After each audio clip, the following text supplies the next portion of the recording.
If you've made a payment through Zelle that you need to get refunded, it's important to know the steps to take. Follow this guide to navigate the refund process effectively. Step 1. Review the transaction. Check your transaction history in the Zelle app or your bank's app to confirm the details of the payment you want refunded. Make sure you have the date, amount, and recipient's information handy. Step 2. Contact the recipient. Reach out to the person or business you sent the payment to. Explain the situation and request a refund directly from them.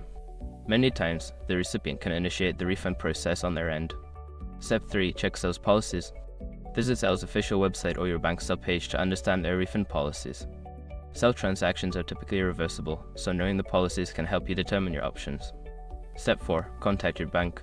If the recipient is unresponsive or unwilling to issue a refund, contact your bank's customer service. Explain the situation and ask if they can assist you in recovering the funds. Step 5. File a dispute. Before filing a refund or dispute, use the SROC.com link in the description to open the refund dispute deadline calculator and confirm your deadline. In conclusion, while getting a refund from Zelle can be challenging, following these steps can help you navigate the process more effectively. Always keep records of your transactions and communications for reference.